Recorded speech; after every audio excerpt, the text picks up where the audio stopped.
Hello, Amy. Please come to Isa Restaurant across from the station right away. The whole family is here waiting for you. Isa Restaurant? You mean that French restaurant place? What do you mean the whole family is waiting? Actually, I reserved the place. I even invited the family members who usually can't make it. The cost will be around $20,000, and I'll be paying with your credit card. Please hurry. With that, my husband James hung up the phone. Am I paying $20,000? That's ridiculous. I just stood there in disbelief, but honestly, I wasn't surprised. I was just shocked by how foolish my husband was. He really doesn't get it. Despite having everything under control, my husband is putting himself in a terrible situation, and I'm seriously thinking about pushing him over the edge. With that thought, I left the house. 20 minutes later, I arrived at Isa Restaurant. James was waiting alone and greeted me with a creepy smile that didn't match the fancy restaurant. He said the relatives were already in another room, and he started talking proudly. Amy, like I said earlier, I'm going to use your credit card freely. It may seem tough, but a wife's money belongs to her husband. It's only natural for a wife to support her husband, right? You don't have any complaints, do you? I was speechless. This was unbelievable foolishness. According to James, 25 relatives had gathered, and he had booked an expensive meal that cost $800 per person. Isa Restaurant is indeed a French restaurant place, known for offering high-quality meals at reasonable prices, but my husband purposely chose the most expensive $800 option. It's like he enjoys making his wife suffer, completely unaware of the mess he's getting himself into. James seemed pretty pleased with himself in this ridiculous situation, and all I could do was laugh. A wife's wallet belongs to her husband? It's natural for a wife to support her husband? Well, I stopped that a month ago. What? You stopped being a wife? You can't just quit like that. Divorce requires formal procedures, you know that, right? James, you don't understand anything. If you did, you wouldn't have reserved such an expensive place. How do you plan to pay without money? Are you planning to dine and dash? I would never do something so foolish. Let me say it again, I'm going to pay with your credit card. If you don't like it, I'll really make you stop being my wife. Right after he said that, I pulled out a document and shoved it in front of him, showing just how clueless he was. I canceled the credit card a month ago. Here's the cancellation certificate. I brought it because I knew you wouldn't believe me. The card is useless now, so I'll ask again with no money. What are you going to do? Are you planning to run away? What? I can't use your credit card. That's impossible. That cancellation certificate must be fake. After all, the credit card I took was from your purse. If it was really canceled, why would you keep it in your purse? So you're not even hiding that you took it from my purse. I left the canceled card in there because I thought you might try to steal it. You were completely tricked. Poor thing. Amy, what's with that attitude? It's not acceptable for a wife to speak to her husband like that. James thinks he's better than me, so being outsmarted by someone he sees as beneath him must be unbearable. His frustration peaked, and he started raising his voice without caring who heard him. Even though we were in a corner of the restaurant, his voice carried, and the staff began to notice. The place started to buzz with whispers. Looking around, James quickly forced a smile and tried to calm things down, acting like everything was fine, but the whispers didn't stop. James's face turned red with embarrassment, but compared to what was coming, this was nothing. Soon after, my in-laws came over to me. It seems James's loud voice had reached the relatives as well. James, what are you doing? The relatives are all shocked. You're disturbing other guests too. Look, everyone is watching. I just got a little excited. It's nothing serious, so don't worry. It seemed my in-laws hadn't caught the details of our conversation and looked confused, but they didn't say anything more. James was smiling slightly, trying to smooth things over, but he was probably relieved inside that his parents-in-law had shown up. He only shows his true self to me, especially since he works for the company his father runs. In front of him, James always pretends to be the perfect husband. I also looked shocked, just like my in-laws, but James gave me a stern look and silently warned me, "Don't say anything unnecessary. I won't forgive you if you do." I could feel the pressure from him. He has always tried to scare me and control me with force. I used to be afraid and would do what he wanted, but this time I couldn't take it anymore. James inviting the relatives turned out to be the perfect chance to show everyone his true colors. I started talking to my in-laws about who was going to pay the bill. James planned to use my credit card, I explained. He took the card from my purse and reserved this restaurant without asking me. My in-laws were shocked. That credit card was actually canceled a month ago, but James doesn't know that and was planning to use it anyway. He doesn't have any money, so how does he plan to pay? "Wait a minute, Amy," they said, confused.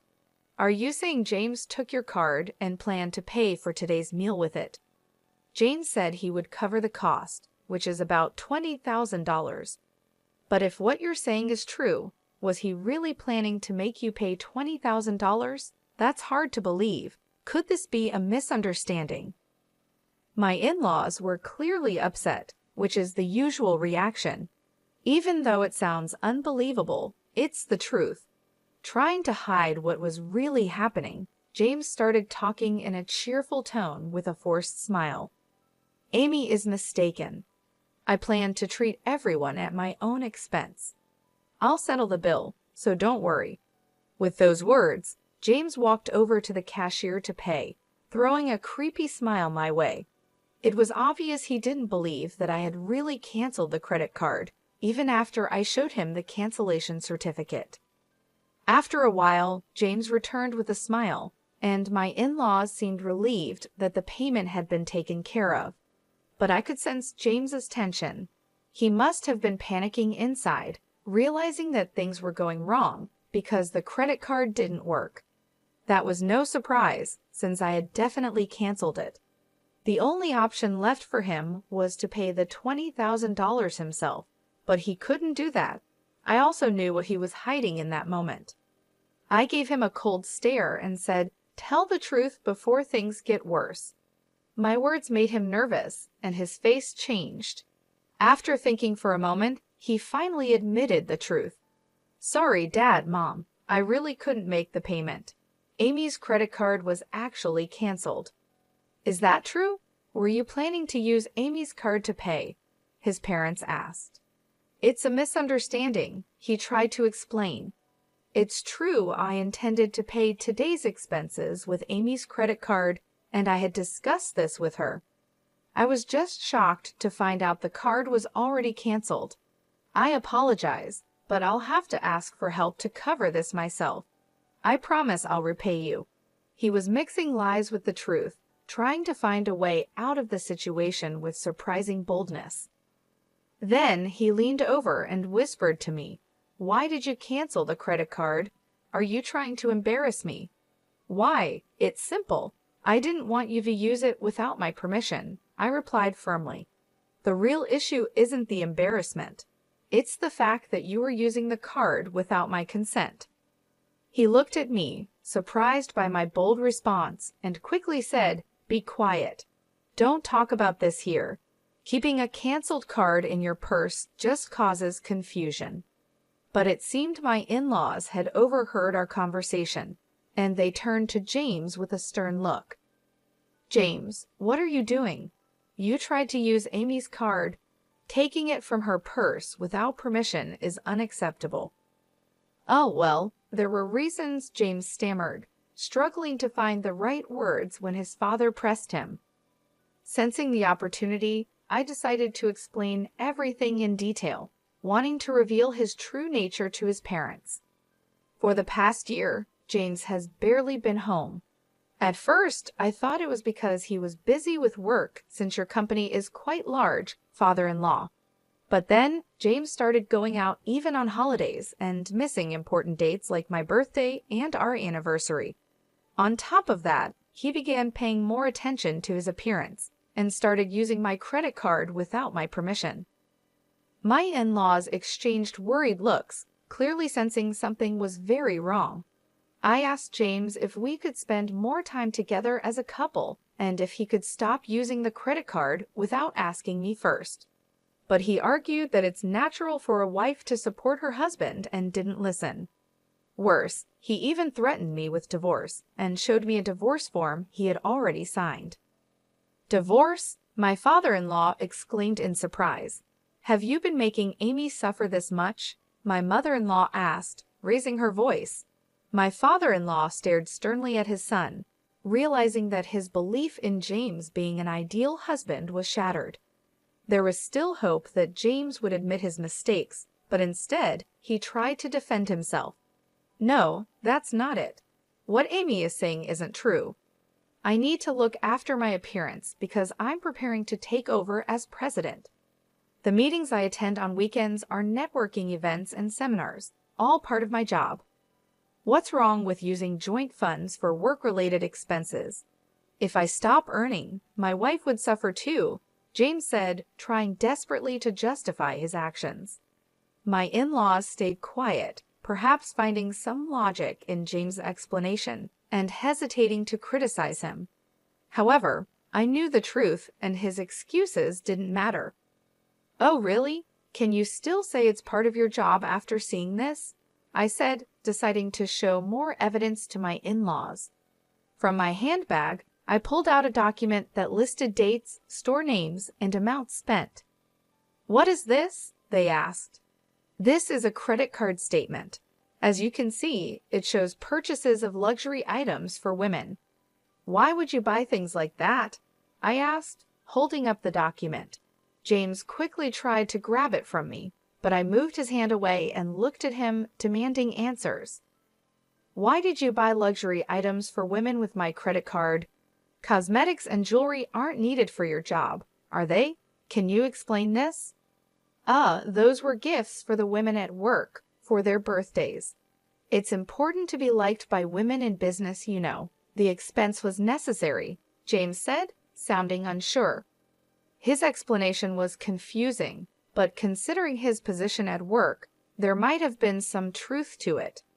Saying it was for birthday gifts might seem reasonable, but this time his parents didn't believe him. Whatever the reason, the fact remains you used Amy's card without permission. If it was really necessary, you should have talked it over with her. Buying luxury brands just because female colleagues asked for them doesn't seem believable. I'm sorry. I apologize for using my wife's card, James finally admitted. I promise I'll never do it again. Please forgive me, my husband pleaded, making an apologetic gesture toward me and his parents. However, my father-in-law's anger didn't fade easily. He sternly warned my husband, just because you're married doesn't mean you can use someone else's credit card without permission. And since the amount is significant, make sure to pay Amy back for the money you spent. All right, I'll refund the money, my husband said, looking downcast and appearing thoughtful, but I wasn't convinced. Did he really think I didn't know he was still hiding something? This was just the beginning of the real challenge. My husband, his parents, and I headed to the room where the other relatives were waiting. Once there, I took out my smartphone from my bag and pressed the play button. The sudden sound surprised my husband, and he stared at me in disbelief, his face quickly turning pale. The audio was a conversation between him and a woman where he was insulting me, and the woman was saying, "Hurry up and divorce your wife." The family members around us were shocked by what they heard. "James, who is this woman?" I asked. "Oh, well, my husband desperately searched for an excuse." His parents glared at him angrily, and the relatives were horrified by the situation. My husband was now facing another crisis right after the credit card issue, without a moment to recover. "There's no hiding it anymore. You were having an affair, weren't you?" I said firmly.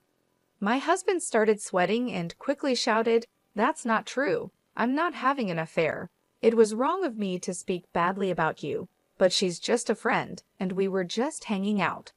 By the way, when did you record this? Eavesdropping is illegal." Although he admitted to insulting me, he kept denying the affair and tried to shift the focus onto me. blaming me for recording the conversation. But I wasn't backing down. I explained the facts so he couldn't escape. James, I've been keeping an eye on you for a while. The credit card history made the affair obvious. That's why, while you pretended to go to work, I installed a listening device in your car. A listening device in the car? That's ridiculous. As I said earlier, eavesdropping is illegal. Do you understand that? If it's to gather evidence of infidelity, it's not illegal as long as it's not used for stalking or anything similar.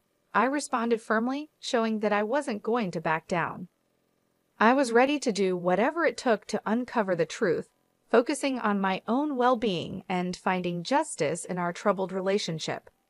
My husband fell silent, realizing he couldn't justify his actions, but he still couldn't admit the truth. Instead, he turned to his parents and relatives, saying, "Everyone, please don't believe what she's saying. She's trying to trap me. I haven't been unfaithful." Sighing, I tossed a document in front of him and the relatives. "What is this?" he asked, looking uneasy. "What do you think it is? It's a demand for compensation." As soon as I said that, my husband's face turned pale. The document was a compensation claim I had sent to his mistress. Through an investigation, it was confirmed that he was having an affair with a woman named Lily. So I went to Lily and demanded compensation from her before coming to him. "You met Lily directly and demanded compensation? What were you thinking?" My husband was so shocked he couldn't speak, but really, he had no right to blame me while ignoring his own mistakes. "Surprised? But she told me everything. She didn't hide your wrongdoings. You were buying luxury items for her with my credit card, weren't you?" The excuse about gifts for female employees was obviously a lie. It was all for her. Lily admitted everything, and because of my credit card, she agreed to pay compensation. That's why I brought this compensation claim. My husband looked up at the sky, his face full of despair. I waved the compensation claim in front of him, showing it off. Unable to hide his irritation, he raised his voice, saying, "Damn, to think you planned all this without me knowing. You're truly a cunning wife." "I was your wife, but that's in the past. I told you a month ago that I quit, didn't you hear? In fact, the divorce papers have already been submitted. I'm just an acquaintance now." "Did you really submit the divorce papers?" "Why are you surprised?" "I simply submitted the divorce papers you waved in my face to try to trouble me. Everything was done through the proper procedures. Any complaints? But you shouldn't just file for divorce on your own. Divorcing without discussion is unreasonable." "It might be unreasonable, but that doesn't change the fact that you used my credit card without permission. That's why I filed the divorce papers on my own. This matter is now settled." My husband was left speechless, clearly shocked by my actions. He hadn't expected any of this. My in-laws and other relatives who were watching seemed to finally realize that my story was true. Using Amy's credit card without permission and having an affair. To think we believed you two were happily married and you were committing such betrayals, they said, their faces filled with anger. The entire family sternly reprimanded my husband. My father-in-law spoke firmly. "This marks the end of our relationship as parent and child. Additionally, you are fired from the company." "Fired? Just for an affair? This is too harsh. Think about it calmly," my husband protested. At that moment, a sharp snap echoed through the room. My mother-in-law had slapped my husband hard across the cheek. Tears filled her eyes, a mix of sadness, pity, and disappointment. "Just an affair? You're the one who's wrong, James. You planned to hurt Amy and then just run away?" Her voice was filled with anger, and my husband had nothing to say in response. All eyes in the room stared coldly at him. "Mere an affair," he had said, revealing his irresponsibility. He had always proclaimed, "My wife's money is mine." A wife should devote herself to her husband. Such selfish attitudes were unforgivable. For a moment, he remained silent, but then, with stubborn defiance, he slowly raised his head and declared, "It doesn't matter if I'm divorced or fired. I'm going to be with Lily." "What did you say?" Everyone was shocked as my husband openly revealed his plans to marry another woman right after our divorce. He then confidently declared, "I am skilled enough to work at any company without a problem. My father's company is worthless. As long as I have Lily, that's all I need. I truly love her. Marrying her is all that matters to me." My in-laws were stunned by his words. Even after being pushed into a divorce, cut off by his family, and losing his job, my husband still remained defiant. But his arrogance was about to hit a wall. "You might not know this, but Lily has been seeing several other men as well," I revealed. "That's a lie. Lily loves only me. You're just jealous and making this up," he shouted back, refusing to believe it. "But it's the truth. She has relationships with multiple men, and you weren't the most important to her." "Not the most important." "Yes, you weren't that significant to her. In fact, she paid the compensation to me quickly to avoid any problems." "I can't believe it. I didn't think Lily was that kind of woman. The idea that she had feelings for you was just a delusion. You were being used. By the way, the compensation she paid me was actually funded by another man she was seeing." "That's a lie. There's no way Lily would deceive me. We are going to get married. Nothing you do can stop us." My husband still couldn't accept the truth, so I calmly confronted him with the reality. "It's time for you to understand that you've been abandoned. Haven't you noticed that you haven't been able to reach Lily lately? Your calls and messages aren't going through, right?" Now that I mentioned it, my husband hesitated. He started to realize what was happening. "In short, you are no longer needed. You've been blocked." "I am no longer needed." "Yes, exactly. Do you understand now? There's nothing left for you. This is what happens when you deceive others." After hearing this, he collapsed to his knees and bowed his head. "Please, Amy, I'm truly sorry. Please forgive me," he pleaded. It seemed he finally realized his situation. "Please reconsider the divorce. Please reverse the firing," he begged, bowing repeatedly to me and his parents. But everyone had already moved away from him. "It's too late for apologies now. I will demand a fair division of our property and the money you wasted using my credit card. A person like you is just a nuisance to any organization. If you think you can work somewhere else, go ahead and try. It will be worthless. Please don't leave me like this. I'm reflecting on my actions. Can I have just one more chance?" he continued, his voice filled with tears. He appealed to his father, but my former father-in-law, having given up on his son, ignored him and hurried out of the restaurant. His wife followed, and the relatives also began to leave, showing no further interest in my husband. "Well, I'll settle the payment then," I said. "What? You're paying the $20,000? he asked in disbelief. "Of course, I'll bill it later," I replied with a sweet smile. He muttered something as he collapsed onto his knees. Today, because of my retaliation, became the most painful day for him. However, this story is not yet over. His ordeal will continue.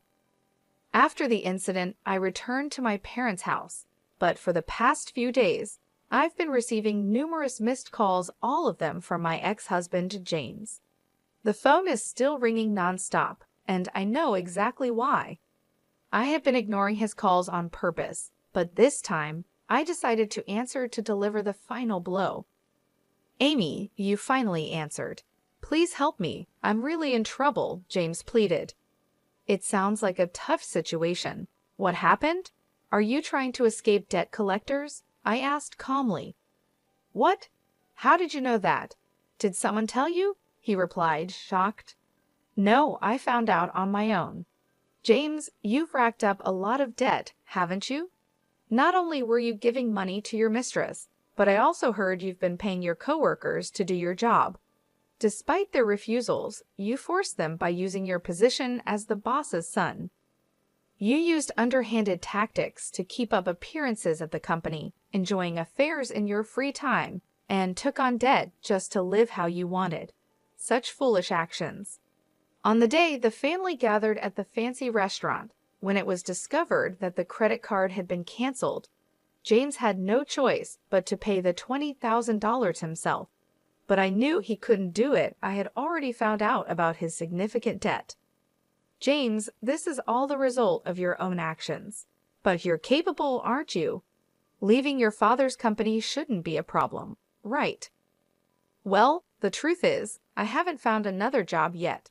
All my interviews have been unsuccessful, and I'm being chased by debt collectors.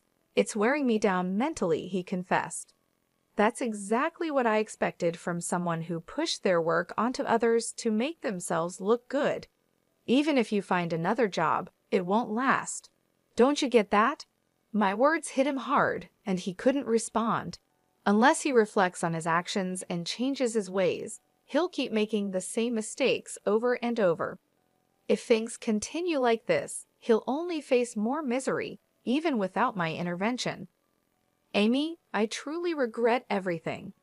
I should have valued you more and worked sincerely at my father's company. But I neglected all that. I'm genuinely sorry. Won't you consider starting over with me? He begged. I must say, it's impossible to try again. I believe people can change, but some actions are unforgivable. You didn't just deceive me. You deceived many others who trusted you. You need to pay the price for that. And of course, you will fully repay the property division and the money you misused. Escaping is not an option. After hearing the silence on the other end, I calmly ended the call. 10 days later, I heard more about James's recent situation from my former in-laws. As expected, he hadn't found a stable job and ended up asking his family for support. I need help because we're family. Is it okay for your son to end up like this? He pleaded desperately. It was frustrating to see him ignore and deceive his family and relatives, only to turn to them for help when he was in trouble. His self-centered behavior is something I've always noticed. James has lived comfortably because of the help and support from those around him, but I've never heard him express any gratitude. If I had seen his true nature before getting married, I would have never gone through with it. I deeply regret enduring everything alone, without asking anyone for advice. If I had reached out to my in-laws or other relatives sooner, maybe my future would have turned out differently. From now on, I'll be more honest with myself, aiming to become stronger and more determined. It's time to say goodbye to the weaker version of myself and step forward with a firm resolve into a new beginning.